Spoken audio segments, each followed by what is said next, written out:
Hello बच्चों, कैसे आप लोग सब लोग। जैसा कि हमने पिछले वीडियो में क्या देखा था, विज्ञान का अर्थ देखा था, विज्ञान की परिभाषाएं देखी थी। ठीक है, विज्ञान का अर्थ, विज्ञान की परिभाषाएं, फिर विज्ञान की प्रमुख शाखाओं के बारे में पढ़ा था। ठीक है, फिर हमने रसायन विज्ञान के अंतर्गत देखा था कि रसायन विज्ञान में किसका अध्ययन किया जाता है। फिर पदार्थ के बारे में जाना, परमाणु के बारे में जाना कि परमाणु किसे कहते हैं, पदार्थ की सबसे छोटी इकाई जिसके टुकड़े नहीं किए जा सकते परमाणु कहलाता है। फिर परमाणु मिलकर अणु बनाते हैं, अणु मिलकर यौगिक और यौगिक मिलकर मिश्रण का निर्माण करते हैं। परमाणु के भागों के बारे में देखा था, प्रोटॉन, न्यूट्रॉन और इलेक्ट्रॉन के बारे में देखा था और परमाणु की संरचना के बारे में देखा था। आज हम शुरू करते हैं आगे की क्लास में, तो चलिए आइए मेरे साथ शुरू करते हैं हम आगे की क्लास। देखो, परमाणु के बारे में पढ़ लिया, पदार्थ वगैरह बना दिया कैसे बनते हैं। ठीक है, अब देखो रसायन विज्ञान पढ़ने से पहले हम क्या करते हैं कि आपका कुछ जो आपके ज्यादा काम में आने वाले जो तत्व हैं उन तत्वों के बारे में जान लेते हैं कि तत्व आवर्त सारणी में जो व्यवस्थित किए गए हैं, तत्व के हैं जो एक सारणी में व्यवस्थित किए गए हैं, जिसे हम क्या कहते हैं, आवर्त सारणी। उस आवर्त सारणी में जो तत्व व्यवस्थित किए गए वो किस प्रकार व्यवस्थित किए गए, उनको कौन से नंबर एंड कौन से परमाणु क्रमांक दिए गए और किस तत्व का क्या नाम होता है और उसका क्या प्रतीक है, उसे शॉर्ट फॉर्म में किस प्रकार लिखा जाता है, उसके बारे में जान लेते हैं। तो जरा आइए शुरू करते हैं आगे का। यहां से देखिएगा कि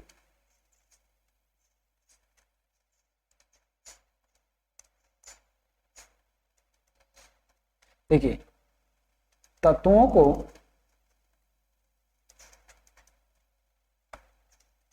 एक सारणी में व्यवस्थित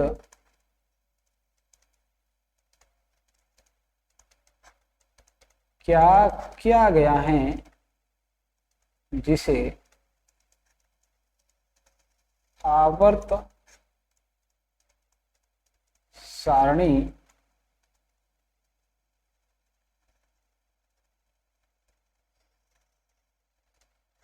कहा जाता है, आवर्त सारणी कहा जाता है। ये देखिए, ये जो मेरा पिछला वीडियो था और ये जो पीडीएफ है, यहाँ पर मैंने ऊपर लिखा क्लास 9। तो देखो, ये क्लास 9 जो है, जरूरी नहीं कि क्लास 9 के लिए, ये बेसिक नॉलेज है, क्लास 8 में भी काम का है, क्लास 9 में भी काम का है और क्लास 10th में भी काम का है। तो इन वीडियो, ये जो वीडियो है, इस वीडियो को क्लास 9 के बच्चे भी देख सकते हैं और क्लास 10th के बच्चे भी देख सकते हैं, 8th क्लास वाले भी देख सकते हैं। तो मैं भी यहाँ पे क्लास 9th या 10th भी लिख दूं, क्लास 9th या 10th, तो दोनों के लिए ये जो है वीडियो काम का, क्लास 9th या 10th विषय विज्ञान, तो दोनों के लिए ये काम का है, वीडियो भी और ये पीडीएफ भी, दोनों ही क्लास के बच्चे इसके नोट्स बना सकते हैं। ठीक है, देखिए, तत्वों को एक सारणी में व्यवस्थित किया गया है जिसे आवर्त सारणी कहा जाता है। ठीक है, आवर्त सारणी कहा जाता है, हो गया। ठीक है, अब देखो, आवर्त सारणी में टोटल कितने तत्वों को रखा गया है। आवर्त सारणी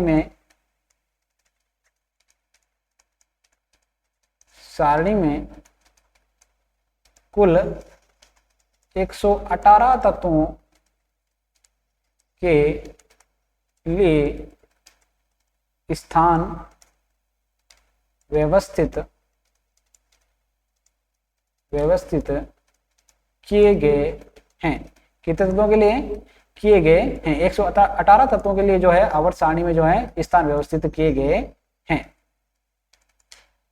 अब देखो, उसी आवर्त सारणी के अनुसार हम क्या देखेंगे कि किसी भी परमाणु का कौन सा परमाणु क्रमांक होता है। ठीक है, उसका कौन सा परमाणु, उसका नाम क्या होता है और उसका प्रतीक क्या होता है। साथ में ये भी लिख सकते हो कि आप आवर्त सारणी में जो है, अगर पूछे आवर्त और वर्ग, आवर्त सारणी में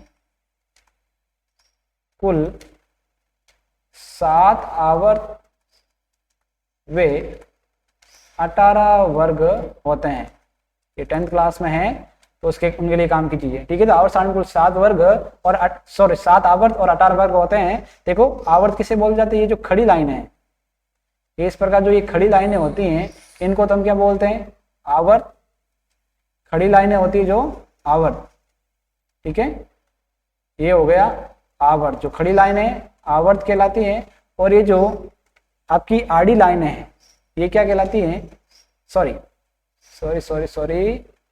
ये जो खड़ी लाइनें होती है वो वर्ग होती है। ठीक है, यहाँ पर देखिए, ये जो आड़ी लाइनें हैं, जैसे 1 2 3 4, ये जो आड़ी लाइनें हैं, ये तो क्या होती है आपकी आवर्त। क्या होती है, ये तो होती है आवर्त। और ये जो खड़ी लाइनें हैं, 1 2 3 4 5 6, और ये क्या होती हैं, ये आपके क्या होती हैं, वर्ग होती हैं। तो ये आवर्त कितने हैं, 1 से लेकर 7 तक, और वर्ग कितने हैं आपकी 1 से लेकर के 18 तक। ठीक है, तो आपके खड़ी लाइनें वर्ग हो गई, खड़ी लाइनें वर्ग और आड़ी लाइनें आवर्त होती हैं। ठीक है, तो यहाँ पर देख लीजिए मैं आपके जो काम की चीज जैसे 1 से लेकर के 30 तक, 10th क्लास तक क्या होता है कि 1 से लेकर 30 तक जो तत्व हैं वो ज्यादा 9th और 10th में, 9th 10th 8th का भी लिख सकता हूँ मैं, तो 6th क्लास से शुरू कर देता हूँ करना, 6th क्लास में फिर 20 तक लिखाता हूँ, फिर आगे 7 से 30 तक लिखाना शुरू कर देता, ताकि बच्चे को 10 तक आते आते उसके सभी नाम प्रतीक वगैरह याद हो जाए। ठीक है, तो 30 तक आपके ज्यादा काम आता है, आगे के भी कुछ काम में आते हैं, लेकिन 30 तक के ज्यादा काम में आते हैं। तो अब यहाँ पर क्या करेंगे, 1 से लेकर के 30 तक, ठीक है, 1 से लेकर के 30 तक के तत्वों के परमाणु क्रमांक, नाम और उनके प्रतीक के बारे में लिखेंगे। ठीक है, तो देखिए पहला तो हो गया इंडेक्स, इस प्रकार बना लीजिए, पहला हो गया परमाणु क्रमांक, सेकेंड नंबर में क्या आ जाएगा, नाम, और फिर क्या आ जाएगा आपका उसका प्रतीक। ठीक है, परमाणु क्रमांक, नाम और उसके बाद में प्रतीक।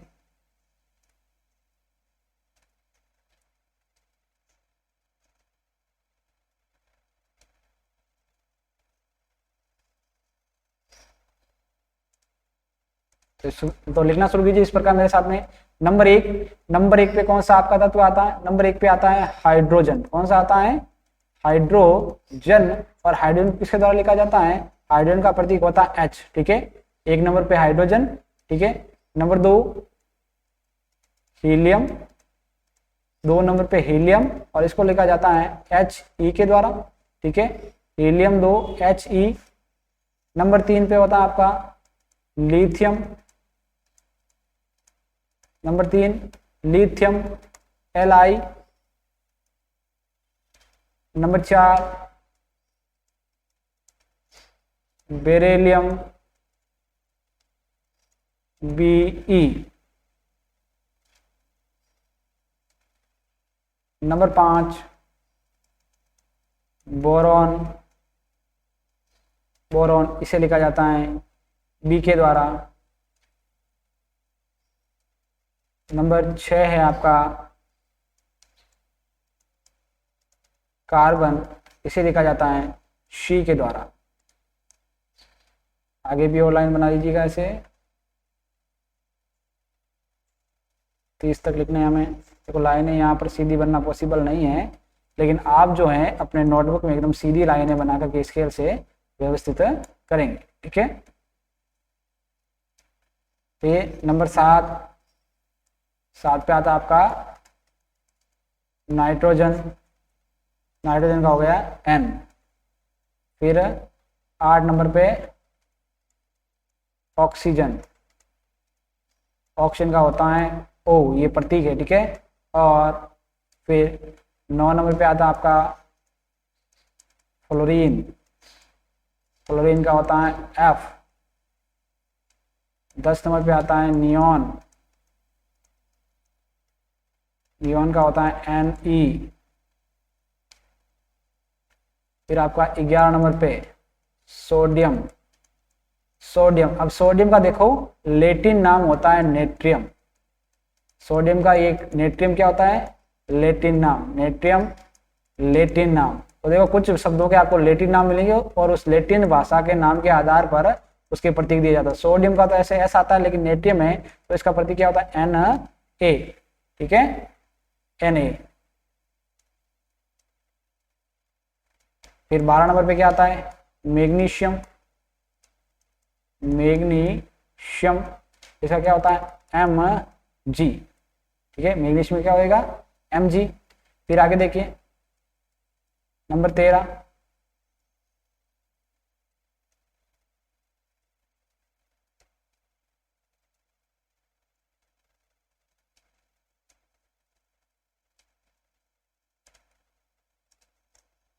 नंबर पे क्या आता है एल्यूमिनियम। नंबर पे क्या आता है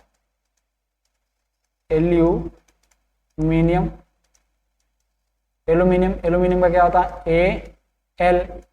देखो पहला अक्षर हमेशा कैपिटल लिखना और सेकंड हमेशा स्मॉल, वरना गलत हो जाएगा। जैसे एल्यूमिनियम है तो इसको Al लिखोगे, ये Al, या फिर इसको Mg को जो अगर आपको मैग्नीशियम को लिखते हो तो आपको इसको Mg लिखोगे ऐसे, ये पहला कैपिटल दूसरा होता है, यही राइट है। अगर आपको इसको ऐसे लिख दिया कि पहला भी कैपिटल सेकंड भी कैपिटल, ये गलत है। अगर आपने इस प्रकार भी लिख दिया कि आपने किस प्रकार लिख दिया कि ये कैपिटल, सॉरी ये आपने स्मॉल लिख दिया, ये स्मॉल, ये कैपिटल लिख दिया, ये भी गलत है। और दोनों को अगर स्मॉल लिख दिया, ये भी क्या है, गलत है। सही कौन सा है, पहला कैपिटल और सेकंड हमेशा क्या आएगा, स्मॉल लेटर में आएगा। ठीक है, इसी प्रकार क्या होता है, सही होता है। चलिए आगे, एल्यूमिनियम, बाद में 14 नंबर पे सिलिकॉन। सिलिकॉन का होता है Si। 15 नंबर पे फॉस्फोरस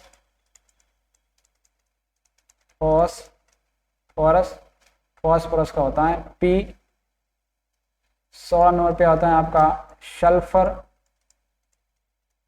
सल्फर का S। 17 नंबर पे आता है आपका क्लोरीन का Cl। फिर वहीं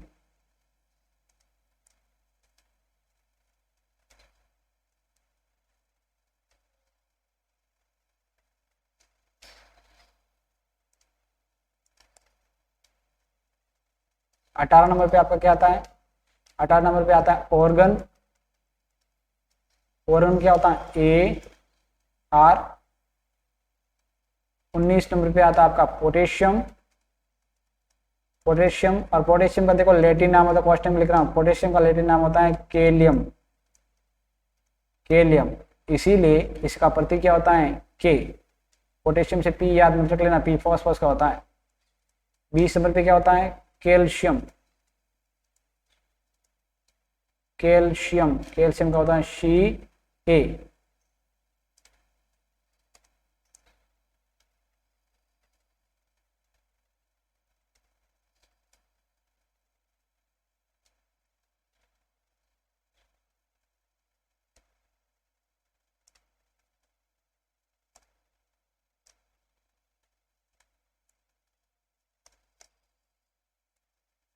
आगे देखो 21 नंबर पे क्या होता है, स्कैंडियम का क्या होता है Sc। स्कैंडियम Sc, थोड़ा कलर कम दिख रहा है, स्कैंडियम Sc। 22 नंबर पे होता है स्कैंडियम टाइटेनियम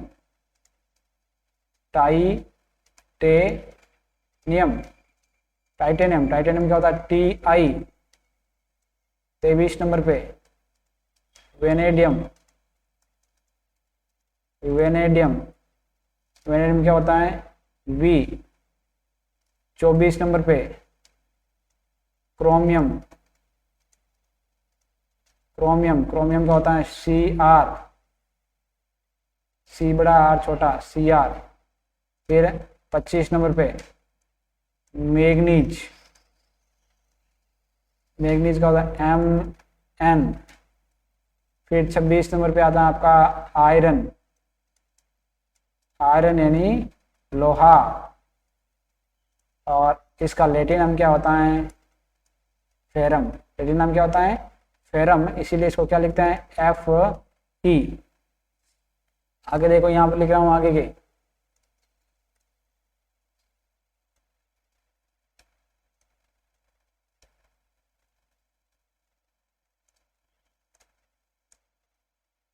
फिर क्या हो गया आपका 26 के बाद में 27 होता है कोबाल्ट का CO। देखो C बड़ा और O छोटा, अगर दोनों ही आपने इस प्रकार लिख दिए C बड़ा और O भी बड़ा, तो ये हो जाएगी कार्बन मोनोऑक्साइड गैस हो जाएगी। ठीक है, या ध्यान रखना तो इस चीज का खास, कोबाल्ट। और फिर 28 नंबर पे क्या होता है, निकल Ni। और 29 नंबर पे होता है आपका कॉपर Cu। और आपका 30 नंबर पे होता है जिंक, और जिंक का होता है Zn। ठीक है, तो ये हो गई आपकी 1 से लेकर के 30 तक पूरे। ठीक है, कुछ और भी इम्पोर्टेंट है, उनका भी मैं लिखा देता हूँ। देखिए कुछ इम्पोर्टेंट जो होते हैं काम में आते हैं, जैसे लिख लिया आपने सोना सोना, इंग्लिश में क्या बोलते हैं, गोल्ड। इसका लैटिन नाम होता है ओरम, लैटिन नाम क्या होता है, ओरम। और इसका जो प्रतीक क्या होता है, ए यू। सेकेंड है चांदी, चांदी का लैटिन नाम क्या होता है, अर्जेंटम, अर्जेंटम, इसीलिए इसका प्रतीक होता है ए जी। ठीक है, एक नाम सुना होगा सफेद सोना, सफेद सोना, ये यानी पीले सोने से भी महंगा होता है, इसे क्या बोलते हैं, प्लेटिनम, प्लेटिनम। और इसका प्लेटिनम का क्या प्रतीक होता है आपका, A T, sorry P T, क्या होता है, पी टी, पी टी। एक लिख लो, मरकरी बोलते हो पारा, प्रतीक क्या हो जाए, एच जी। एक बोलते हो लेड, लेड जिसका नाम होता है प्लम्बम, प्लम्बम, इसका प्रतीक क्या होता है, पी बी। एक नाम सुना होगा टिन, टिन का होता है एस एन, टिन का क्या होता है, एस एन। ये जो है आपके कुछ तत्वों के नाम और इनके इंपॉर्टेंट जो है वो भी मैंने बता दिए हैं। अब आगे देखो, मैं कुछ आपको सामान्य फॉर्मूले होते हैं वो लिखा देता हूँ, आपको याद भी होंगे, मैंने लिखवाए हैं कई बार, और भी लिखवा देता हूँ। जैसे जल होता है, जल का क्या होता है, H2O। एक होता है बारी जल, बारी जल का फॉर्मूला क्या होता है, बारी जल का होता है D2O, और इसका नाम क्या होता है, ड्यूटेरियम ऑक्साइड। नाम क्या होगा इसका, ड्यूटेरियम, ड्यूटेरियम ऑक्साइड। ठीक है, ड्यूटेरियम ऑक्साइड। और फिर ग्लूकोज, ग्लूकोज का क्या होता है, C6H12O6। ठीक है, और सल्फ्यूरिक अम्ल, सल्फ्यूरिक अम्ल,